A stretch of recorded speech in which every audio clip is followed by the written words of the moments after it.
আল্লাহ তাআলা অন্য সব অপরাধ নিজ দয়া গুণে মাফ করলেও কোন বান্দার মনে আঘাত দিলে আল্লাহ সেটা মাফ করে না,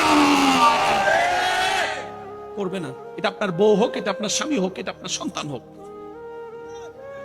মা বাবার সেবা না করলে সন্তানের দরা আছে না নাই? ঠিক তেমনি ভাবে সন্তানের উপর যদি মা বাবা জুলুম করে, মা বাবারও দরা আছে।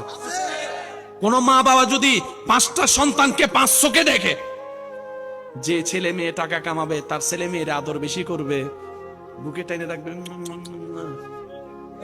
আর যে সংসার একটু টাকা কম কামাবে, টাকা দিতে পারবে না, তার ছেলেরে তার বউরে তার মেয়েরে আদর করবে না, হাসরের ময়দানে দরা আছে না নাই? এক ছেলের সম্পদ বাড়াই দিবে, আরেকজনের কমাই দিবে, দরা আছে না নাই? কারণ আল্লাহ তাআলা সন্তানকে যেভাবে বলেছেন মা বাবার হকের কথা, মা বাবাদেরকেও বলেছেন সন্তানের হকের কথা। এটার নামে ইসলাম। চিৎকার দিয়ে বলেন সুবহানাল্লাহ।